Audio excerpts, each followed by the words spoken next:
Now when we look at the verse, you will see it makes perfect sense. Natvam deho, you are not the body. Obviously not, it's an object.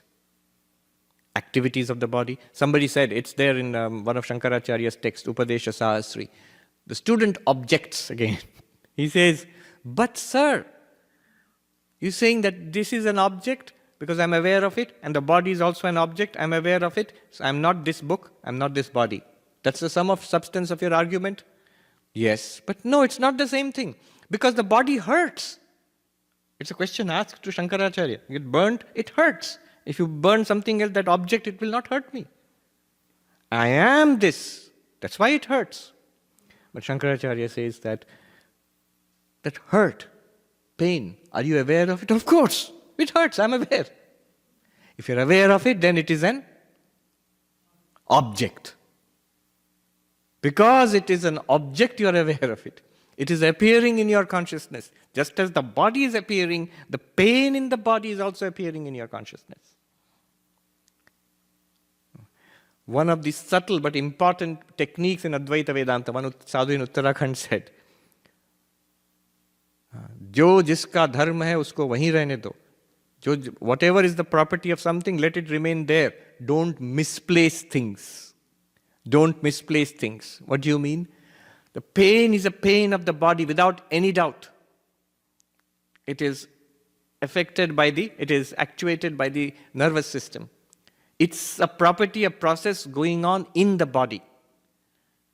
Don't attribute it to you, the consciousness. Let the pain of the body remain in the body. You're misplacing pain, suffering, by putting it on yourself. I am in pain. No, you're not. You, the awareness, are aware, are illumining, revealing the existence of pain in the body. That sounds too abstract. Huh? No. You try it. Even at our level, even when we do not have that full-blown understanding or realization, it will still work. It will give you some measure of relief, at least some measure of psychological relief it will give. It won't take the pain away, but it will dull the pain. It will objectify the pain. And the most important thing, it is the truth. It's a fact. Yes. So there are a number of examples where you actually experience pain and you can clearly objectify it, and you can do things like going through excruciating pain by clear objectification of the pain. Don't try it unless you are, but it's a good thing to have in your arsenal.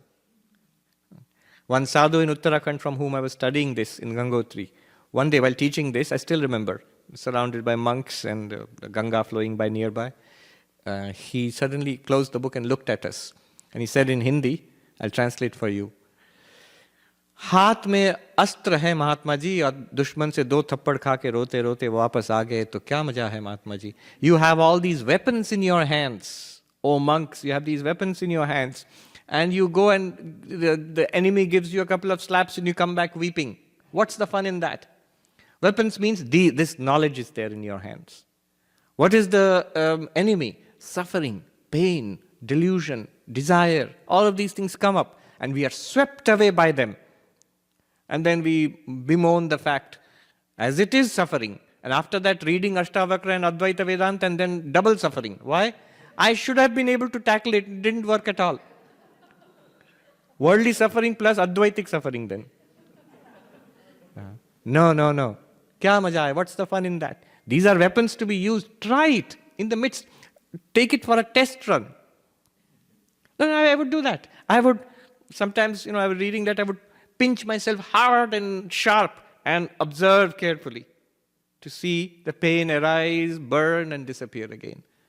I am the same consciousness I was before the pain, during the pain, and after the pain. It's an obvious fact. Just noticing. All of this arises in me, shines in me, disappears in me. I am constant. I am unaffected. Don't try to be unaffected. It's the mind which tries to be unaffected. Won't work. The mind should rather notice that I am actually pure consciousness, not the mind. That is unaffected anyway. The light is completely unaffected by what happens. Whatever it shines upon, light is not made impure if it shines upon a ditch. It's not made pure if it shines upon Ganga water. The light is always light. Now you see. Natvam deho. Nate, then? Nate deho. Even the body is not yours. So that's why I said the translation there, you must add once more thing. You are not your body, but the body is also not yours. How can it be yours? We think it's, I understand Swami, but it's still my body. Oh. But who told you it's your body? Whose body? Why do I think that it's my body?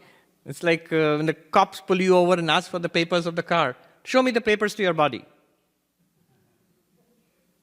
Who told you it's your body? Nobody told you. You don't have the proper documentation. You're going to end up in jail. You don't have the proper documentation for the body. Do you own the materials out of which the body was made? The earth and the fire and the water and the elements out of which the body was made? No. God made those materials. God has ownership over the materials. Does the body say, body, at least it obeys me? Yeah. So I have control of this body, I don't have control of that body, so this is my body. That's what we think. But think closely again. How much control do we have over this body? Very little. Very little.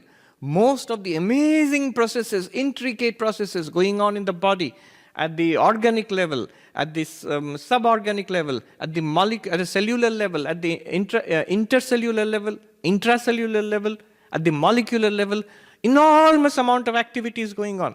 There are many doctors present here, you know much better than me. Enormous amount of activities going on. How much conscious control do we exercise over them? Nothing. Vanishingly little. So, yes, all that is fine, but I know, I'm raising my hand, that much control I have. Do we? One little stroke somewhere? Paralyzed. Physiotherapy. Even when we have control, subtle point here, the whole question of free will comes up. I will raise my hand. Right now, there's no stroke. I have control of my hand, so it is my hand. I am raising it. I want to raise it, I am raising it. Really? I want to raise it. That thought is bubbling up in the mind. Where did it come from? Did you generate that thought? No. It bubbles up from unseen depths in our mind, seizes control of the mind, seizes control of the nervous system and the muscular system and lifts the hand. And I, the ego, the little fool says, I lifted my hand. I'm literally quoting Krishna from the Bhagavad Gita. There's one verse which Krishna has repeated again and again and again in the Gita. Ahankara vimūಢātmā kartāhamiti manyate. The consciousness deluded by the ego. Consciousness deluded by the ego means, the self deluded by the ego means identifying with the ego. Thinks, I am the doer. 13th chapter it says, Krishna says, Prakrityeva karmani kriyamanani sarvasha. Yapashyati tathatmanam akartaram sapashyati. Nature alone does every kind of action. Action by definition is within the realm of nature. All action is done by nature. One who sees this, sees that I am not the doer, I am the witness. I am the witness of actions going on in nature. It's easy for us to say, I am the witness of all the actions there and all the actions here. But all the actions here, no, at least part of it I do. That part of it I do, that comes because I have mixed myself up with the ego. The ego feels that it does all of these things. Why does it feel that? That's its function. Again, Vedanta Sara. Abhimanatmika antakarana vritti ahankara. Ego is that which is of the nature of appropriation. There must be to carry on the activities of this body-mind complex, there must be a manager. Somebody who will say, I am in charge of getting things done here. So that manager, that one which identifies with the activities of body-mind is called ego, ahankara. I, the consciousness, when I do not know what I am, and I identify myself with the ego, then I think I am doing these things. Krishna says this 3-4 times in the Gita. And it's not even Advaita, it's Sankhya. Clear division between consciousness and object, consciousness and nature, Prakriti and Purusha. In times of trouble, when objects object a lot to you, times of trouble, recall this knowledge and deal with the trouble. Times of trouble, there are little times of trouble throughout the day. So these are experiences given to us by God for practice of Vedanta. Chidruposi sada sakshi. You are always the witness, never an object, never witnessed. Yes, this consciousness is not an object. I mentioned it yesterday. That's what makes it difficult, because everything that we know is an object. And trying to understand this becomes complicated by the fact that it's not an object. We are looking in the wrong direction. In that story, I will not repeat it. I have repeated it ad nauseum. The story of the 10th man. Could not count himself as the 10th man, counting only 9 people there, because he's used to counting outside. So he expects the 10th man to be there. 1, 2, 3, 4, 5, 6, 7, 8, 9, 10. No 10th man. That turn, 9, and then turn from there to I am the 10th, that's not natural to him. And that's why we have this problem. But what it means is, it is the inward turn. The self towards the self. Atmanyevatmani anupashyati. That means one who sees oneself in the self or by the self. Sri Ramakrishna used the term being aware of awareness. Bodhe bodhkara. In Bengali he said. This is the meaning of chidruposi sada sakshi. Nirapeksha does not depend on anything. You do not depend on anything. That consciousness, what does it need? This body, what does it need? Plenty of things. Needs a chair to sit, air to breathe, food to eat, bed to sleep. Yeah. But you, the consciousness, awareness, what do you need?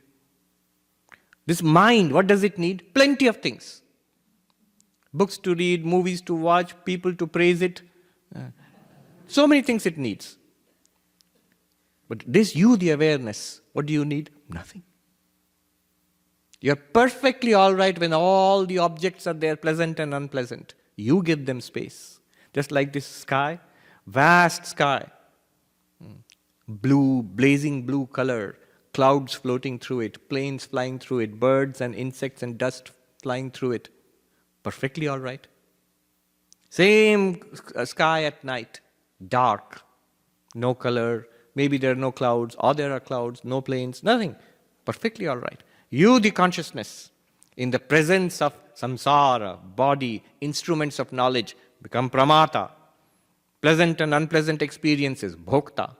Body and the instruments of action become karta, the doer.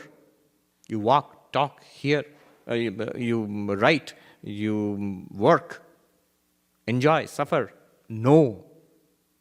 And without body, mind, deep sleep, samadhi, still perfectly all right. What do you need as consciousness? Nothing. Nirapeksha. Then what do you do? That's all very nice. What do you do? Sukham chara, be happy.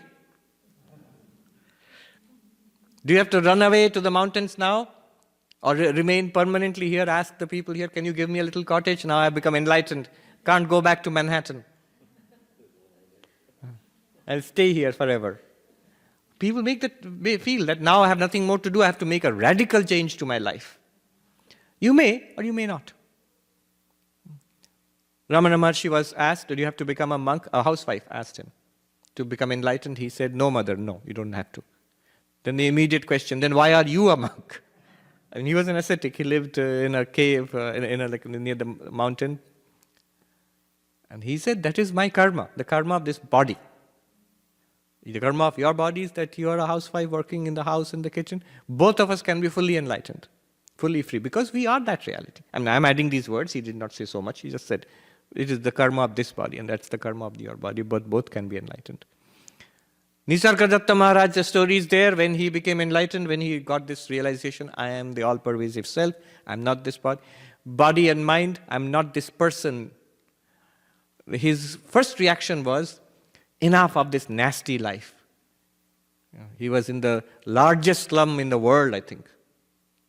You can see when you land in Mumbai, you will see an ocean of little huts. What's the name of the place? Dharavi.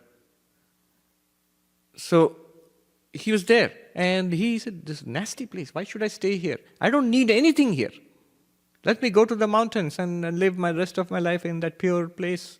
And I know what I am. And he set out and then he realized, what mistake am I making? That which is there in the mountains is also here in this crowded slum.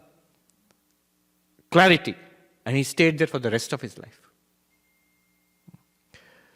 So, nirapeksha, sukham chara. He stayed there for the rest of his life happily. And I know there are monks, all renouncing monks, staying in mountains unhappily.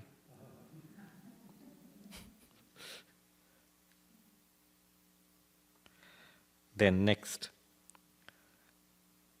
So much time, Swami, you took over one verse. How are we going to get through it? The next thing, as I said, Ashtavakra, whatever he wants to say, I've already said. Same thing is there in the next one. Little more subtle. Let's see. Attachment and abhorrence are attributes of the mind. Mind is never yours.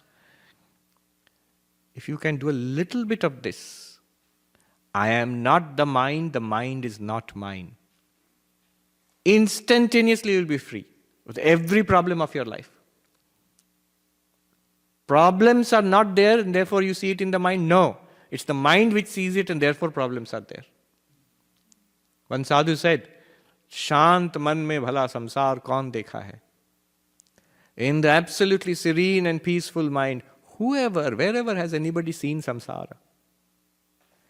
It is because my mind is disturbed that I see samsara. Swami, that's the wrong way of thinking. There are actual problems in the world. True. But isn't this also a common sense way of looking at it? That there are actual problems in the world, actual problems in the family, actual problems in the body, actual problems in the mind. But the same actual problems, don't different people deal with it differently? Haven't you seen many of your doctors, terrible medical problems, haven't you seen a variety of patients dealing with it differently? I have heard doctors tell me, critically ill patients, some are upset over every little thing and endless complaints. Others are happily or at least peacefully resigned to their fate with calmness and dignity. What is the difference? Actual problem. Both have actual problem. Then how is it that they are reacting so differently? It is the mind. And to make the mind serene and peaceful, most powerful. If I am actually limitless consciousness, what is my problem? Na manaste kadachana. Reject the mind. Mind is there. It will do its work. But I am not you and you are not mine. Then the mind will behave. In Yoga Vashishta, one powerful technique of meditation is, hear this, sit in meditation quietly, calmly, and do your breathing exercises, calm down the body, sit quietly. Then give a powerful suggestion to the mind. Oh mind, whatever you can think of, I'm not interested. Whatever you can think of, the mind will offer, no, please, I'll think of good things now. Don't fall into the trap. Whatever you can think of, I'm not interested. Then there's a subtle point. Then the mind will fall asleep if you do it seriously. So you have to say that there is something I'm interested in that you cannot think of. So two things. I am interested, but not in what you can serve. Whatever you can serve, I don't want any part of it. And what I want means the Atman, I am that you cannot think of. That will calm down the mind, and yet the mind will still remain awake. It will remain awake and available to you, but without any disturbance. Na manaste kadachana. The mind is never yours. Rama asked, whose mind and whose body then? Ishwara's. Saguna Brahman has created this universe, has created all the matter and energy and time and space in this universe. Every bit of it belongs to God. None of it belongs to us. See, but you're making a difference between God and us. Yes, the absolute reality of God and your absolute reality are one and the same. But at the level of the jiva, sentient being, and Ishvara, God, is a huge, huge difference. A difference between a wave and an ocean. Shankaracharya says this. Wave belongs to the ocean, never the ocean to the wave. Never.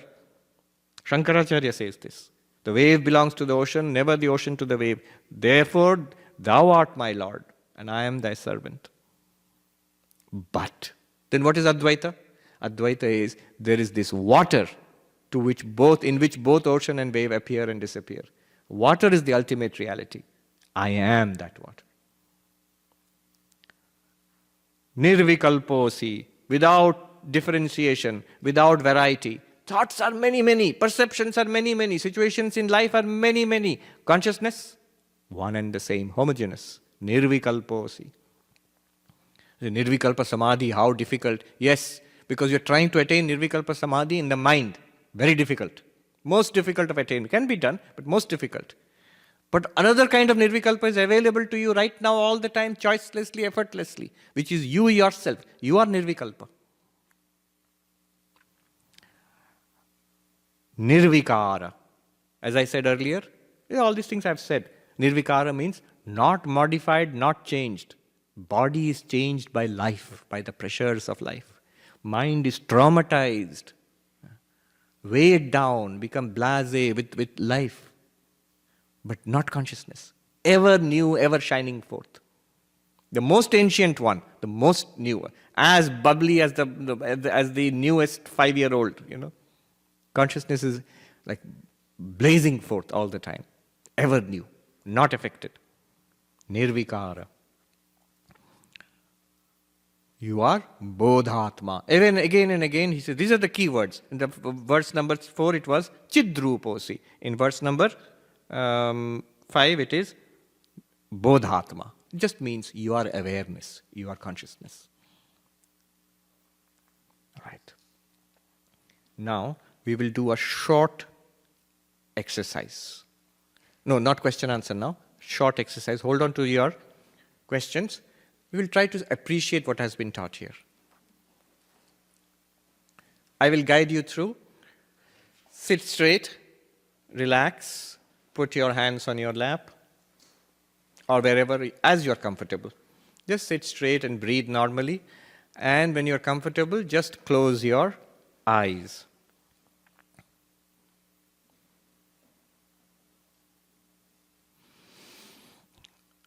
Attention to breathing. Breathe in and breathe out deeply, following the in-breath and out-breath, relaxing with the out-breath. In-breath, I am alert. Out-breath, I am relaxed. Listen to the sound of the bell.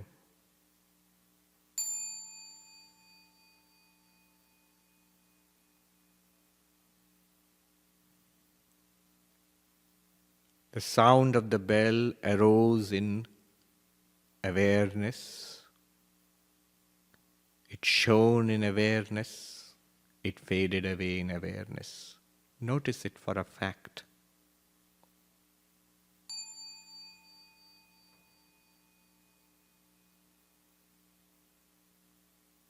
In me, the ocean of awareness, a little wave, a sound of the bell arises, plays around for a while, diminishes, fades away. I was consciousness to begin with.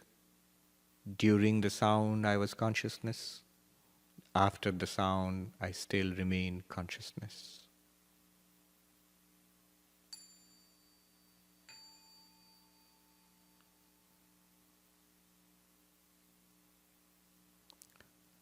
Just as this sound arose, shone and disappeared in my consciousness, so also do all sounds right now. They are also arising in consciousness, playing around in me, the consciousness, and disappearing back to me, the consciousness. The sound of the air conditioning,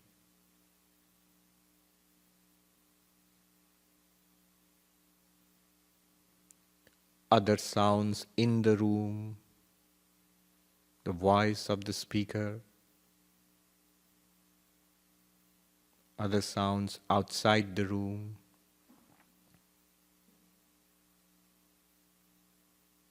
they all arise in consciousness, play around in consciousness, disappear. Not just sounds, but when I open my eyes, everything that I see, all forms, shapes and colors, arise in consciousness, play around in consciousness and disappear in consciousness. All tastes, all touch, all fragrance, they arise, all perceptions arise in consciousness, play around in consciousness and disappear back into consciousness that I am. At no moment are they anything other than consciousness, just as waves in the ocean are nothing other than water.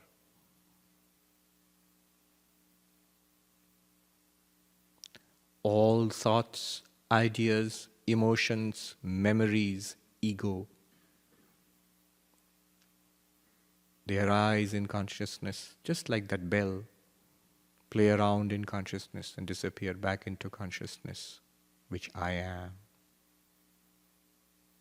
The most distressing thoughts, the most delightful thoughts are at any time, all times, nothing but that consciousness which I am.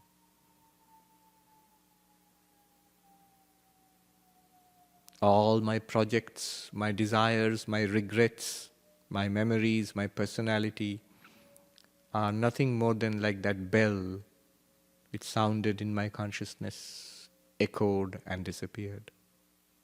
I remain from age to age, eternal consciousness. Even time is experienced in consciousness, and the timeless too is experienced in consciousness. That consciousness I am.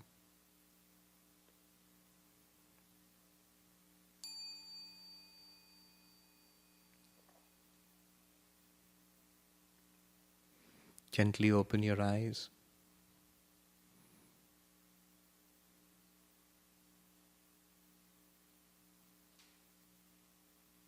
This is how an enlightened person looks at the world, not just in meditation exercise, but after opening the eyes also.